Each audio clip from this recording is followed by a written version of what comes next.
Assalamualaikum. Today we are studying the sources of law uh, and the kinds of law, and also a debate between what is the differences and what is the close affinity between law and morality. Sources of law: there are six sources of law: custom or usage, like रिवायात जिनको हम उर्दू में बोलते हैं, हमारे जो हम normal behaviours जो हमने अडॉप्ट किए हुए होते हैं, हमारे रिवाज.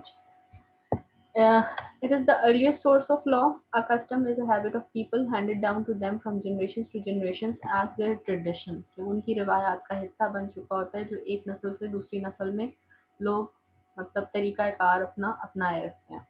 It deals with such affairs and relations which occur repeatedly in the social life of people, like agricultural operations and relations, marriage, family relations, inheritance, sale and purchase of good etc. तो ये सारी चीज़ें जो हैं ये हमारे customs बन चुके हैं, मुख्तलिफ कस्टम्स बन चुके हैं, तरीक़ाकार बन चुके हैं. डीलिंग किस तरह से हमने अपनी सोशल लाइफ में करनी है लोगों ने आपस में. Indeed, the custom was the king of primitive people before the political sovereign or state arose. कि जब पहले ज़माने में जब ये किंगशिप्स और ये स्टेट का कॉन्सेप्ट अभी इतना वाइडली एक्सेप्टेड नहीं था या अभी इवॉल्व नहीं हुआ था और लोग कबाइल की फॉर्म में रहते थे, तो तभी ये कस्टम्स और रिवाज ही थे जो बेसिक एक तरीका थे लोगों के आपस में रिलेशंस को रेगुलेट करने का. Even today many laws are derived from them. और आज भी जो हैं वो ये इन कस्टम से बहुत से लॉज निकल रहे हैं. Okay, they are called customary laws. जो स्पेशल सोर्स जो स्पेशल लॉज जो कस्टम से निकलते हैं या बनते हैं उन्हें कस्टमरी लॉज कहा जाता है. कि जो नॉर्मल प्रैक्टिस एक सोसाइटी में प्रेवलेंट है, जब हम आप उसको एक लॉ की फॉर्म दे देते हैं तो वो कस्टमरी लॉ कहलाता है. The most prominent example of such law is the English common law. It comprises of those customs which the English state, that is English judges, accept as law. कि England में ये जो एक चीज़ है ये English common law की form में मौजूद है और उसको इंग्लिश जजेस एक्सेप्ट करते हैं as a form of law. Religion. Second is the religion. Religion, magic and superstitions have been a very old source of law. कि हमारे मुख्तलिफ मज़ाहिब जो हैं उनके मुख्तलिफ लॉज हैं, उन्होंने मुख्तलिफ को दिया हुआ है. फिर कुछ सुपरस्टिशंस जो हम लोग मुख्तलिफ तोहमात का शिकार होते हैं, वो और जो मतलब ट्रिक्स के ज़रिए से कुछ एक चीज़ें इस्टेब्लिश हो जाती हैं और लोग उनको मानने लगते हैं, वो सब भी एक काइंड ऑफ लॉ माना जाता है, एक सोर्स ऑफ लॉ माना जाता है. In earlier ages, people followed the precepts and rules of their religion, which they believed to be divine origin and called the divine laws. कि ऐसे laws जिनको लोग मजहब के साथ एसोसिएट करते हैं उनको डिवाइन लॉज बोला जाता है, क्योंकि लोगों का ये मानना है कि वो किसी डिवाइन सोर्स से आए हुए हैं. वो डिवाइन सोर्स उनके मजहब के लिहाज से क्या डिवाइन सोर्स है वो उसको रिलेट करता है. They believe that disobedience to divine law would be punished by the divine wrath. कि अगर आप अलग जैसे जो हमारे अब्राहमिक रिलीजन्स हैं उनका ये मानना है कि जो अल्लाह ताला की तरफ से कवानीन हैं, अगर आप उनकी खिलाफ वर्जी करेंगे तो आपको सजा भी उसी की तरफ से मिलेगी. तो इसी तरह बाकी जो रिलीजन्स हैं उनके भी इसी किस्म के कुछ ना कुछ परसेप्शंस हैं. The religious laws became the source of law. तो इस तरह से रिलीजियस लॉ भी हैं. अब मुस्लिम लॉ में या शरिया में these laws are derived from Quran and हदीस मोस्टली, और हिंदू लॉ में they are derived from Hindu धर्म और शास्त्रा. फिर जो एक और सोर्स ऑफ लॉ है वो है जुडिशियल डिसीजन. उसमें क्या होता है कि मतलब जजेस are primarily concern with the objection and settlement of disputes according to the existing law. के वैसे तो ये तरीकाकार होता है कि लॉज मौजूद होते हैं और जजेस उन लॉज को सामने रख के अपने फैसले देते हैं, लेकिन कभी कभार कोई ऐसे केसेस आ जाते हैं, स्पेशल केसेस, जहाँ पे लॉ डायरेक्टली उस मैटर को एड्रेस नहीं कर रहा होता. So, but sometimes may be such a nature that the existing law may not fully cover it. If so, the judge would interpret the existing law in order to deal with the case. Thus, his decision would extend the existing law and would become a precedent for other courts to follow. Such decision is called judge-made law, precedent or case law. खास तौर पे ये जो हमारे courts में cases आते हैं उनके हवाले से कि अगर कोई नई नौयत का केस आया है जिसके मुतालिक पहले मतलब उस टाइप का केस पहले नहीं आया कभी, या लॉ में उसके मुतालिक जो है वो कोई ख़ास शिकें नहीं मौजूद, तो उस सूरत में ये होता है कि जितना लॉ में मौजूद होता है उसको सामने रखकर जज अपनी रीजनिंग से और जो उसके सामने हालात वाक़यात होते हैं उनसे वो एक फैसला सुना देता है, और वो फैसला जो होता है वो आइंदा के लिए महफूज हो जाता है। और नेक्स्ट टाइम अगर उससे मिलता जुलता कोई केस आता है तो जो लॉयर्स होते हैं वो और जजेस जो होते हैं वो जो पिछला फैसला हुआ होता है उसके मुताबिक फैसला देते हैं या उसकी सिचुएशन को सामने रख के फैसला देते हैं। तो इसी तरह से जो जुडिशल डिसीजंस होते हैं वो भी एक सोर्स ऑफ लॉ है। The judge, however, does not make law in the same manner as legislation does.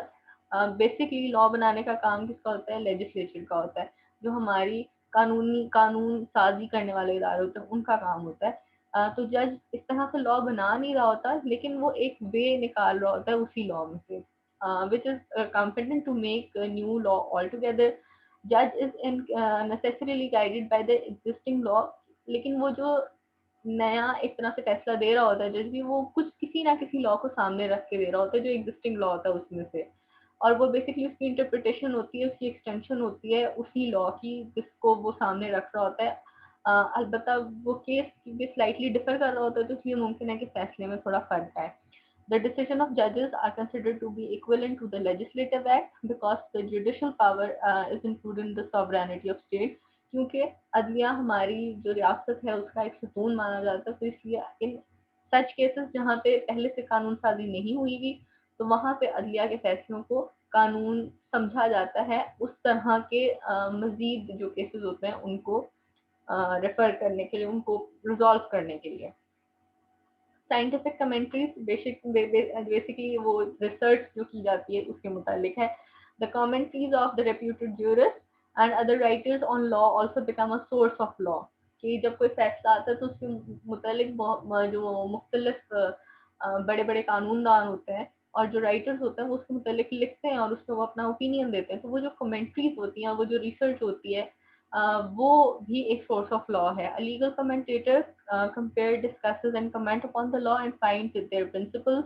उसमें से वो अपने आर्ग्यूमेंट्स निकालते हैं। His arguments are not binding on judges. उसके जो भी आर्ग्यूमेंट होते हैं जो क्रिटिक के, वो बाइंडिंग नहीं होते, वो सिर्फ एक पर्सपेक्टिव होता है, but they are guided by them in their decisions. लेकिन वो हेल्प करते हैं जजेस को बेहतर तरीके से अपने फैसलों को मतलब उनके नजरिसानी पे करते हैं हेल्प एट टाइम्स, और बाद उन्हें उस मतलब मिलते जुलते केसेस में अगर किसी कोई कमेंट्री किसी केस पर आई हुई है तो नेक्स्ट टाइम जो कोई जज उससे मिलता जुलता केस रिजॉल्व कर रहा होगा तो उसके सामने वो क्रिटिक की जो कमेंट्री है वो भी होगी, और उसमें अगर कोई ऐसी अच्छा पॉइंट लिखा हुआ होगा तो वो उसको भी कंसिडर करेगा नेक्स्ट टाइम उसमें फैसला देते हुए। So if he has won recognition and reputation as a great commentator, तो मतलब ऐसे रिसर्चर की या ऐसे जो भी कमेंटेटर होते हैं उनके जो कमेंट्स होते हैं वो बहुत वैल्यूएबल होते हैं। The greater the recognition and reputation, the stronger his authority. Thus, the scientific commentaries of well-known jurists became another source of law. For instance, in England, the commentaries of Coke, Hall, Blackstone are such sources of English law. Amongst the Muslims, Fakis are such sources. Hindu law is derived from Mitaksham and Dyabaga. Dayabhaga, okay. तो हमारे यहाँ मुसलमानों में basically मुख्तलिफ जो है जैसे हम कहते हैं मुफ्ती हैं या फ़कीह होते हैं जो फ़िक़्ह लिखते हैं, या वो मुफ्ती जो फतवे देते हैं, वो भी एक सोर्स ऑफ लॉ उनको समझा जाता है कि वो अगर कोई सिचुएशन स्लाइटली डिफर कर रही है या किसी चीज़ पे वो कमेंट करके और उसमें से बदलते हुए हालात के मुताबिक कोई फतवा दे रहे होते हैं तो वो भी एक सोर्स ऑफ लॉ माना जाता है। तो इसी तरह बाकी रिलीजन्स में भी है और बाकी जगहों पे भी है, और वैसे दुनिया में भी जो दुनिया के मुख्तलिफ स्टेट्स के लॉ होते हैं उनमें भी कमेंट्रीज होती हैं। So another thing is equity. The term equity, which means justice and fairness, in law it means the power of judge to decide the case according to the sense of justice and fairness. Equity का मतलब ये होता है कि हर किसी को उतना मिले जितना उसके लिए ज़रूरी है। मतलब ये इक्वालिटी नहीं होती कि सबको बराबर मिले। इक्विटी का मतलब होता है जितना जिसके लिए ज़रूरी है उसको उतना मिले। तो उसमें ये होता है कि जो जज होता है वो डिसाइड करता है केस को according to the sense of justice and fairness. उसके जहन में जो मतलब जिसके लिए जो मुनासिब होता है वो उतना उसके लिए फैसला करता है। Ordinarily, a judge administers a law or dispenses legal justice. That is, he decides the case according to the provisions of law. But there are three occasions when judge has to decide the case not according to law but according to his sense of justice and equity. वैसे तो जज के लिए यही है कि जो law सामने है उसके मुताबिक फैसला करे, लेकिन कुछ केसेस ऐसे हैं जिनमें वो अपनी समझ के मुताबिक और उसके सामने जो फैक्ट्स हैं, जो एविडेंस है, उसके मुताबिक भी फैसला कर सकता है। They are firstly which when a case is of such a nature that no law actually exists about it, कि उसके मुतालिक कोई पहले से लॉ मौजूद नहीं है, जैसे हमने पहले देख लिया। ठीक, फिर है secondly when the existing law is inquisitive or apparently unjust, कि अगर वो ये महसूस करे कि किसी स्पेशल केस में आके जो ऑलरेडी मौजूद लॉ है या तो वो उसको प्रॉपरली एड्रेस नहीं कर रहा, मतलब उसके सब एस्पेक्ट्स को नहीं एड्रेस कर रहा, या अपेरेंटली वो ये समझे कि ये लॉ जो था वो अनजस्ट था and therefore to apply it would cause injustice, के उससे ये महसूस हो कि मतलब लॉ तो उसके मुतालिक पहले से मौजूद है, लेकिन उस केस के अंदर कुछ स्पेशल प्रोविजन या कोई स्पेशल एविडेंस ऐसी आ गई है जो कि बेसिकली विक्टिम को जो है वो मजीद विक्टिमाइज कर देगी, या जो ऑप्रेसर है उसको बेनिफिट दे रही है, तो वहां पे आकर वो जो अपनी सेंसेस को यूज करता है थोड़ा बहुत, वो भी इक्विटी का प्रिंसिपल है।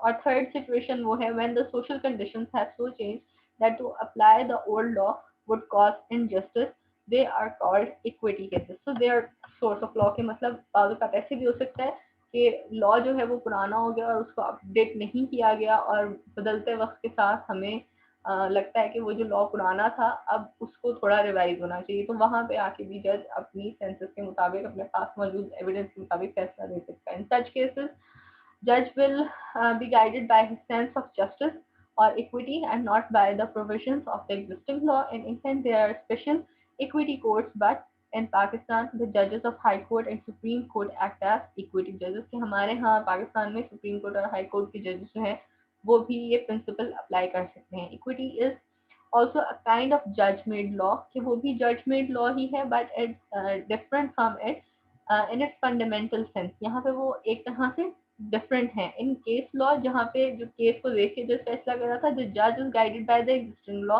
ही मेरली इंटरप्रेट्स इट, कि वहाँ पे लॉ था लेकिन सिचुएशन डिफर हुई तो उसने जो एग्जिस्टिंग लॉ था उसके मुताबिक उसको इंटरप्रेट किया, सिचुएशन के मुताबिक उसको इंटरप्रेट किया कि मतलब ये लॉ मौजूद है, इससे मिलती जुलती सिचुएशन है, तो इसको अगर इस लॉ में फैसला यहाँ से मतलब किस पार्टी के हक में जा रहा है, तो दूसरे केस में भी ये फैसला उससे मिलती जुलती पार्टी के हक में जाएगा।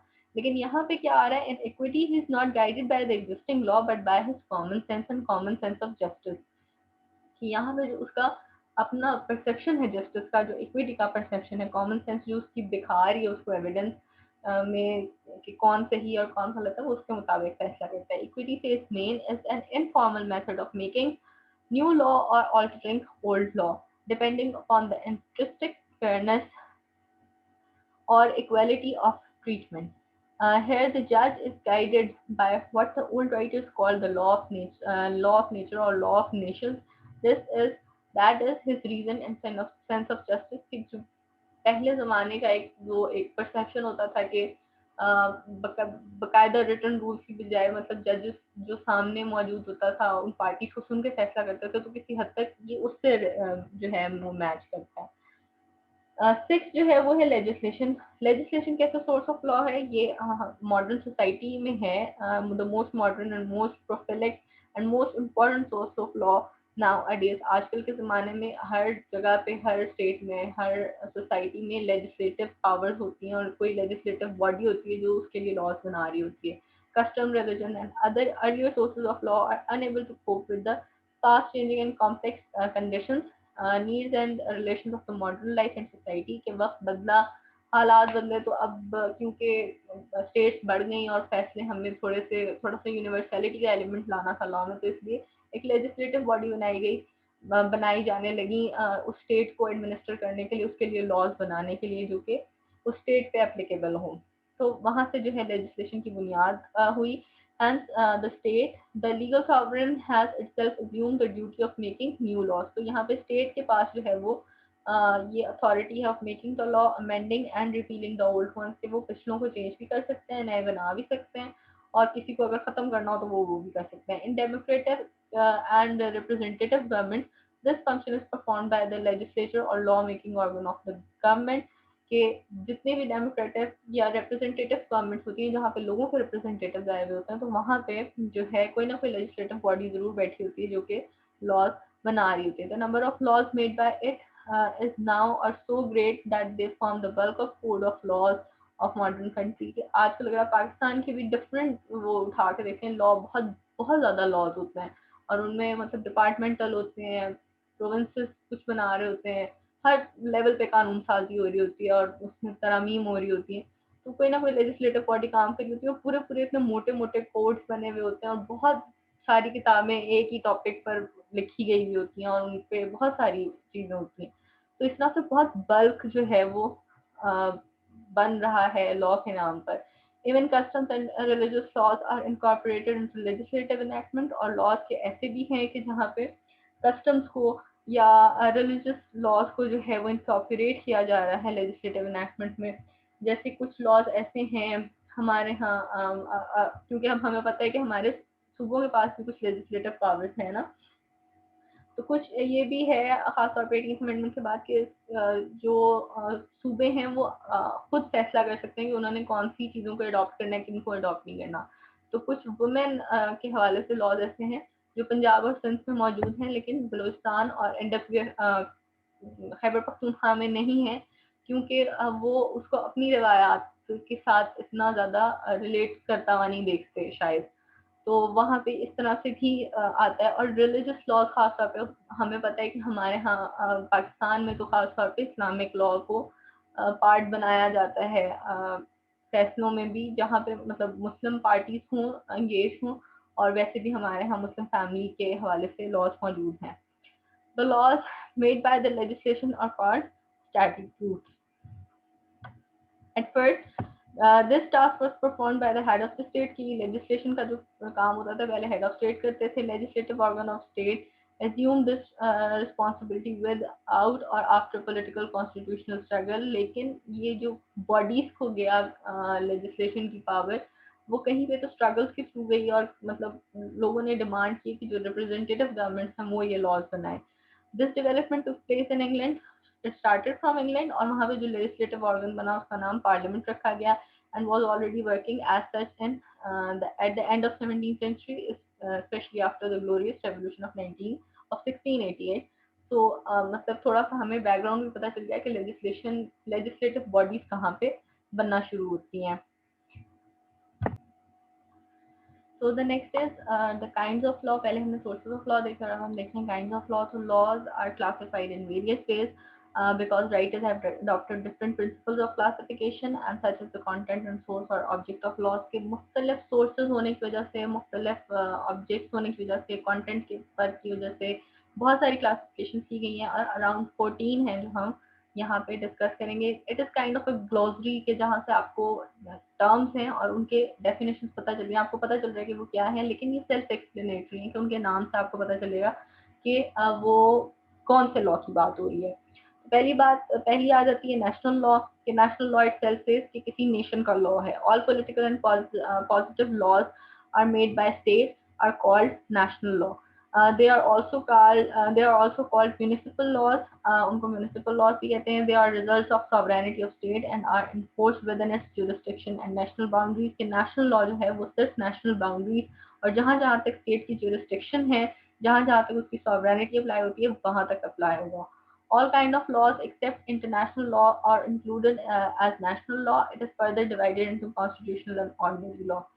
कि इंटरनेशनल लॉ के अलावा जितने भी लॉज चाहे स्टेट के अंदर मतलब इस्तेमाल हो रहे होते हैं, वो सब नेशनल लॉ की हैसियत ही रखते हैं, क्योंकि वो स्टेट की इजाजत से इस्तेमाल हो रहे होते हैं। और नेशनल लॉ जो है उसकी आगे से दो ब्रांचेस हैं, कॉन्स्टिट्यूशनल लॉ और ऑर्डिनरी लॉ। कॉन्स्टिट्यूशनल लॉ भी नाम से पता चल रहा है, it relates to the constitution. जो आपका कॉन्स्टिट्यूशन है उसके साथ वो रिलेट करा होगा, कॉन्स्टिट्यूशन में मेंशन हुआ होगा, जो जिसको आप बोलते हैं आपका आइन जो होता है किसी मुल्क का। The body of law, laws which determine and regulate the power and function of various organs and departments of state। The relation between the governor and governed and their rights is called constitutional law. कि ऐसा law जिसमें ये सारी चीजें मुख्तलिफ organs और departments जो state के हैं उनकी पावर्स उनके फंक्शंस बताए गए हों और डिफाइन किए गए हों और रिलेशन जो किसी भी पॉपुलेशन का और जो लोग उनके ऊपर हुक्मरान हैं उनका डिफाइन कर रहा है और उनके राइट्स और ड्यूटीज बता रहा है, वो सब जो है वो कॉन्स्टिट्यूशनल लॉ का पार्ट है। वो रिटन भी हो सकता है, वो अनरिटन भी हो सकता है। It may grow by itself as in England और it may specially be framed and adopted by constitution making assembly in case it is called a constitution in Pakistan, India or other countries। कि ऐसे भी हो सकता है जैसे England में वो खुद इवॉल्व कर गया, बन गया, आहिस्ता आहिस्ता बना, लेकिन पाकिस्तान और इंडिया में और बहुत से ममालिक में ऐसे होती है जहाँ पे सिर्फ जो स्पेशल कॉन्स्टिट्यूशनल असेंबलीज बैठती हैं जो कि बैठ के कॉन्स्टिट्यूशन बनाती हैं। तो हमारे यहाँ पे कॉन्स्टिट्यूशनल असेंबली ने ये काम किया था कि कॉन्स्टिट्यूशन बनाए गए थे। So constitutional law is a public law, but every public law is not a constitutional law। कि जो constitutional law है वो आपकी public life को basically आपकी public dealings को address कर रहा है, आपकी state में public life को कर रहा है। लेकिन जितने भी public law है, public law itself एक बड़ी term है और जितने भी public laws हैं वो सब constitution का part नहीं होते, लेकिन constitution के जो law के जो चीजें हैं वो public law का हिस्सा होती हैं। तो ऑर्डिनरी लॉ का मतलब है कि मुख्तलिफ लॉ, हर किस्म के law, all other national laws which are not constitutional. बहुत से ऐसे लॉ होते हैं जो कि कॉन्स्टिट्यूशन में मेंशन नहीं। कॉन्स्टिट्यूशन स्पेशली जो है वो स्टेट के फंक्शंस और उसकी पावर्स और उसके मुख्तलिफ जो ऑर्गन्स हैं उसको ज़्यादा बेहतर तरीके से एड्रेस कर रहा होता है। तो उसके अलावा भी बहुत सारे लॉज होते हैं जो हमारी प्राइवेट, हमारी जो दूसरी हमारी ज़िंदगी है उसको रेगुलेट कर रहे होते हैं। तो वो सब जो है वो ऑर्डिनरी लॉ का पार्ट है। There is an important distinction between दो। Constitutional law organizes the structure of state while the ordinary law is made by state। की कॉन्स्टिट्यूशनल लॉ बेसिकली बता रहा है कि स्टेट कैसे बनेगी, स्टेट के क्या ऑर्गन होंगे, किस ऑर्गन का क्या फंक्शन है, किसकी क्या लिमिट्स हैं, किसकी क्या पावर्स हैं। जबकि जो ऑर्डिनरी लॉ है वो स्टेट बना रही है, लोगों के लिए बना रही है। ठीक है, the state is both child and the parent of law. एक की आ जाती है व्यू आ जाता है कि स्टेट जो है वो at the same time child भी है और एक पेरेंट भी है लॉ की टर्म्स में। It is a child of constitutional law उसको बना रहा है, इसलिए it is a child of constitutional law. और it is the parent of ordinary law क्योंकि पेरेंट जो है वो ऑर्डिनरी लॉ बना रहा है, मतलब सिटीजन के लिए बना रहा है। Ordinary law defines and regulates the relation between private citizens and between a citizen and public body। ये काम है बेसिकली ऑर्डिनरी लॉ का कि वो रेगुलेट कर रहा है रिलेशन प्राइवेट सिटीजन के भी और बिटवीन अ सिटीजन और पब्लिक बॉडी की। पब्लिक बॉडी कोई भी जो है उसके और इंसानों के मतलब इंडिविजुअल्स के रिलेशंस और इंडिविजुअल्स के आपस के रिलेशंस उन सबको एड्रेस कर रहा है। Courts recognize only the ordinary law and enforces it in their decision। It is further divided into public and private law। के आगे से और जो हमारा ordinary law है उसकी आगे से दो ब्रांचेस हैं, एक public law है और एक private law है। अभी हम public law देखेंगे, फिर उसकी दो ब्रांचेस हैं, फिर private law और वो आगे चल के देखते हैं। So public law, it includes all the laws which regulate the relation between state and its department and the citizens। कि ये जो है किसी स्टेट के और उसके इंडिविजुअल्स के, उसके सिटीजन्स के और स्टेट के जो डिफरेंट डिपार्टमेंट्स हैं वो किस तरह सिटीजन्स के साथ में जो है वो रिलेशन उनका कैसे बनेगा, वो सब जो है वो पब्लिक लॉ का पार्ट है। It protect the right of citizens against the state. some jurists include constitutional law also in public law। It is subdivided into administrative and general law. के अब यहाँ पे आके इसमें जो है पब्लिक लॉ में आगे दो और ब्रांचेस बनती हैं, एडमिनिस्ट्रेटिव और जनरल लॉ की। ये बात हमने पहले देखी थी कि पब्लिक लॉ में लोग जो ज्यूरिस्ट हैं वो कहते हैं कॉन्स्टिट्यूशनल लॉ भी इसका पार्ट है। तो एडमिनिस्ट्रेटिव लॉ क्या है? In some states like France there special courts and special laws and courts to try the offences of state officials which they have committed in discharge of their official duties। कि France में ऐसी courts हैं जो कि अगर कोई official जो है वो अपनी ड्यूटी से डिस्चार्ज करता है, कुछ गलत करता है, तो वहाँ पे उसके खिलाफ स्पेशल केसेस वहाँ चलते हैं। The laws which regulate the relations of government officials and employees to the private citizen is called administrative law or derivate administrative. So this law is administered by special court called Administrative Court in UK, Pakistan, and British Dominion. The rule of law prevails.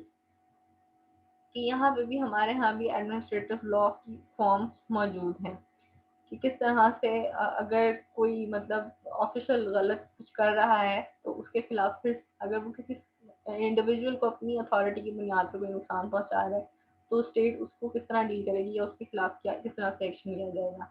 General law it determines the relation of private citizen to the state और उसमें आगे further criminal law और criminal procedures हैं जो हम आगे पढ़ते हैं। तो ये बेसिकली जर्नल लॉज हैं जो कि हमारे जो हमारे नॉर्मल डेली कंडक्ट है जिंदगी का उसके साथ डील करते हैं।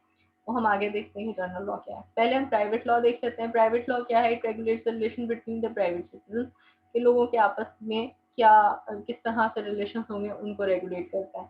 It defines their rights and duties के आपस में लोगों के एक दूसरे पर क्या राइट्स और ड्यूटीज हैं। The state create this law and guarantees life property and honour of citizen कि हमारी जो स्टेट होती है वो हर जितने भी सिटीजन होते हैं उनकी ज़िंदगी की उनकी जो प्रॉपर्टी होती है उसकी और उनकी इज्जत और वक़ार की जो है वो ज़ामिन होती है, उसकी ज़मानत देती है। Private law consist of civil law and its various branches और उसमें फिर law of inheritance, transfer of properties, contract और जितनी भी चीज़ें हैं फर्दर आ जाती हैं जो कि हमारे प्राइवेट आपस में जो लोगों की डीलिंग्स होती हैं उनको रेगुलेट कर रही होती हैं कि किसी की हक तलफी ना हो। सब्सटेंटिव एंड प्रोसीजरल लॉ, तो हमने प्रोसीजरल लॉ कहाँ देखा था? ऊपर देखा था। प्रोसीजरल लॉ में क्या है? Law can also be classified as according to their content और राइट्स के लॉज को जो है उनके कंटेंट और राइट्स की बुनियाद पर भी हम क्लासिफाई कर सकते हैं। Laws which create define and describe rights are called substantive laws. Basically it is kind of definition जो आपने याद करनी है कि वो लॉज जो कि क्रिएट कर रहे होते हैं, डिफाइन कर रहे होते हैं राइट्स को, वो सब्सटेंसिव है। The law which provide the method of protecting rights are called procedural और adjective law. So the criminal and civil laws are substantive law और criminal and civil procedural codes are procedural law. अब ये क्या terms हैं ये हम आगे देखें। क्रिमिनल लॉ एंड प्रोसीजर क्या है? The state maintains peace and order as its primary duty and function. Any attack on the life and liberty or property of any citizen or a person is regarded by state as an attack on itself. कि अगर कोई शख्स किसी की जिंदगी खत्म की जाती है, किसी की आज़ादी को सल्ब किया जाता है, किसी की प्रॉपर्टी को कंफिस्केट किया जा रहा है, अगर लोगों की तरफ से आपस में इस तरह की कोई हरकत की जा रही है तो उसको बजाय उन दो लोगों के आपस के झगड़े के अब स्टेट का झगड़ा माना जाता है। स्टेट के साथ ओफेंडर का झगड़ा माना जाता है कि जिसने ऑफेंस किया है, जिसने जुर्म किया है, वो स्टेट को बेसिकली चैलेंज कर रहा है क्योंकि स्टेट की ड्यूटी थी कि वो राइट टू लाइफ भी प्रोटेक्ट करेगा, राइट ऑफ प्रॉपर्टी भी प्रोटेक्ट करेगा और लिबर्टी भी प्रोटेक्ट करेगा। तो अगर कोई जो है मतलब उसके खिलाफ जा रहा है तो वो बेसिकली स्टेट के खिलाफ जा रहा है। ठीक है, because it is an offense against the peace and order it maintains, क्योंकि ड्यूटी जो थी वो स्टेट की थी कि वो पीस को और जो ऑर्डर है सोसाइटी का उसको मेंटेन करेगी। तो जो कोई भी उसमें डिस्टर्बेंस क्रिएट कर रहा है वो बेसिकली स्टेट को चैलेंज कर रहा है। Such an attack or violation of right of citizen is called offense or crime against state. The law which prohibits such violation of peace and order and punishes the crime and offenses constitutes the criminal law। के ऐसे laws जो कि मना करते हैं कि इस किस्म की आपने कोई पीस की वायलेशन या पीस और ऑर्डर की वायलेशन नहीं करनी या लोगों को तंग नहीं करना या उनके हकूक पे आपने मतलब डाका नहीं डालना, तो वो सारे जो है वो क्रिमिनल लॉ में आते हैं। उसमें क्रिमिनल लॉ ही वो सब आता है, मतलब चोरी और जितने भी बुरी बुरी चीजें हैं जो ये क्रिमिनल लॉ के अंडर आती हैं, जो जिसे हम कहते हैं कोई कोई भी शरारत ऐसी करना जिससे जो पीस एंड ऑर्डर जो है वो क्रिएट हो रहा है, भगदड़ मचाना, लोगों के दरमियान खौफ क्रिएट करना, फायरिंग करना या मतलब कोई भी ऐसा काम जो जिससे आप स्टेट की अथॉरिटी को स्पिरिट को चैलेंज कर रहे हैं, वो सब क्रिमिनल लॉ इसको डिस्कस करता है। The method by which state brings the offender to book is called criminal procedure। और वो जो तरीका कार है जिससे स्टेट जो है वो किसी बंदे को कटहरे में लाके खड़ा कर रही है और उससे इन्वेस्टिगेट कर रही है, उसको क्रिमिनल प्रोसीजर बोला जाता है। हमें पता होना चाहिए एक तरीका कार होता है कि जब कोई ऑफेंस हो रहा है तो जो जो एक रीजनेबल सिटीजन है उसके ऊपर जरूरी है तो जाके एक एफआईआर दर्ज कराता है और वो फिर इस तरह से सरकार के कागजों में आती है और जो है वो चीजें प्रोसीड करती हैं और पकड़ा जाता है जो भी ऑफेंडर होता है उसको और फिर उसके खिलाफ ट्रायल किया जाता है और फिर उसके एविडेंस की बुनियाद पर कोर्ट्स में उसके ऊपर चल के मुकदमा फैसला होता है। ठीक। तो वो जो सारा प्रोसीजर है वो क्रिमिनल प्रोसीजर है। The idea of criminal law is modern one कि ये मॉडर्न आइडिया है। In earlier ages crimes such as murder etc were regarded as private act to be avenged by the injured party and could be settled by money payments। तो पहले जमाने में ऐसा होता था कि अगर किसी ने किसी का कत्ल किया है तो वो दो पार्टीज जो डायरेक्टली इफेक्ट होती थी वो उनका आपस का मामला होता था कि एक ने किसी दूसरे की के बंदे को मार दिया तो वो कहते थे कि या तो हम आपके बंदे को मारेंगे या हम मतलब पैसे ले दे के जो मामला है वो सेटल हो जाता था। लेकिन अब के ज़माने में जब खास तौर पे वो एफआईआर कट जाती है और वो अदालतों में चला जाता है तो वहाँ पे आके the crimes are regarded as offense against public peace and order and are punished by state। कि वहाँ पे थ्रू स्टेट जो है वो मामला सेटल होते हैं, थ्रू जजेस सेटल होते हैं, थ्रू कोर्ट सेटल होते हैं। Formally the state was third party in criminal cases. पहले जमाने में ये होता था कि स्टेट एक थर्ड पार्टी होती थी, लोग आपस में डायरेक्टली इंगेज होते थे। लेकिन अब जो है the injured party the third party की जिसके बंदे को अगर मारा गया तो वो थर्ड पार्टी है। बेसिक जो टू पार्टी है वो एक ऑफेंडर है और एक स्टेट है क्योंकि ऑफेंस जो है वो स्टेट की अथॉरिटी के खिलाफ हो रहा है। This is why such cases are described as state versus so and so और crown versus so and so। जो offender होता है उसके खिलाफ जो है डायरेक्टली बात हो रही होती है। तो सिविल लॉ और प्रोसीजर क्या है? Civil law describes and protects the civil rights. ये सिविल राइट्स क्या हैं? Regarding the property, debts, inheritance, किसी की हमारे जो एज सिविलाइज सिटीजन हमारे जो सोसाइटी हमें राइट्स दे रही है वो सारे सिविल राइट्स के अंदर आते हैं, सिविल लॉज के अंदर आते हैं।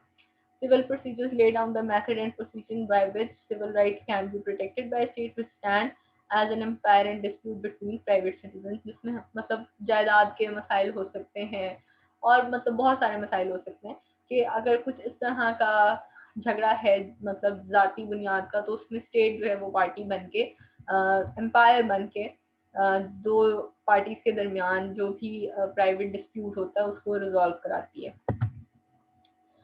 अच्छा जी, अब कुछ ये जो 4 लॉज़ हैं ये बेस करते हैं ऑन द बेसिस ऑफ इनको अलग से क्रिएट किया क्योंकि they are classified on the basis of their source और authority which has made them such as the statute of law or ordinance etc। So the first among these is statute law। statute law हमने देख लिया जो state ने बनाया हुआ है। The ordinary law of land enacted by its legislation is called statute law or statutory law। Statute law includes both civil and criminal laws, public laws, private laws, constitutional law, administrative law। Statutes are written in statute book। The British Parliament or the legislation in Pakistan passes many statutes every year। के ऐसे बहुत से कवानीन जो है वो हर साल पास हो रहे होते हैं। तो उसमें सिविल भी आ सकते हैं, क्रिमिनल भी हो सकते हैं, पब्लिक, प्राइवेट, कॉन्स्टिट्यूशनल, एडमिनिस्ट्रेटिव, हर तरह के लॉज जो कि स्टेट बना रही है अपने सिटीजन के लिए वो इसका पार्ट है। सो ऑर्डिनेंस क्या होता है? ऑर्डिनेंस होता है एक temporary injection issued by the executive for dealing with some emergency और unknown are known as ordinances. के बाद स्पेशल कंडीशंस में हमारे यहाँ पाकिस्तान में ऐसे होता है कि अगर पार्लियामेंट सिटिंग में नहीं है मतलब सेनेट और नेशनल असेंबली सिटिंग में नहीं है और कोई इमरजेंसी सिचुएशन हो जाती है जिसके लिए फौरी तौर पर कोई एक्शन लेना है या कोई लॉ पास करना है तो उसकी एक मियाद होती है कि थोड़े से वक्त के लिए हम ये लॉ एक लेकर आ रहे हैं। तो वो जो है वो executive authority mostly through president वो एक ऑर्डिनेंस पास हो रहा होता है कि इमरजेंसी हालात में फिलहाल के लिए अभी हम इस लॉ को अडॉप्ट करें, फिलहाल के लिए ये हुक्म है। तो वो जो है फिर उसके आगे से जो प्रोसीजर्स हैं वो देखते हैं कि कॉन्स्टिट्यूशन क्या कहता है कि किन हालात में जो है आप ऑर्डिनेंस पास कर सकते हैं। ऑर्डिनेंस मतलब क्या आपकी नेशनल असेंबली और सेनेट में चैलेंज हो सकता है, नहीं हो सकता, और वो डिफरेंट चीज़ें आ जाती हैं। लेकिन बेसिकली ऑर्डिनेंस होता है जो कि किसी इमरजेंसी सिचुएशन में कोई एग्जीक्यूटिव अथॉरिटी इशू कर रही है महदूद मुद्दत के लिए।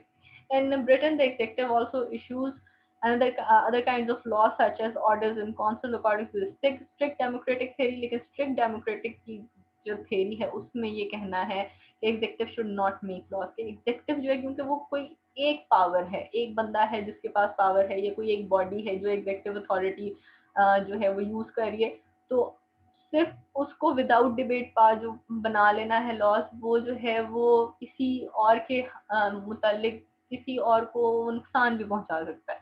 जब जैसे जो हमारी लेजिस्लेटिव बॉडीज होती हैं, जैसे हमारे जैसे शूरा है, पार्लियामेंट है और सेनेट है, तो वहां से कोई भी जब लॉ लेके आया जाता है तो उसके ऊपर डिबेट होती है, उसके अच्छे पॉइंट्स भी उजागर होते हैं, उसके जो नुकसानात पॉसिबल नुकसानात होते हैं उन पे भी डिबेट होती है, और मतलब जब एक 2/3 मेजोरिटी आ जाती है तब वो लॉ बनता है।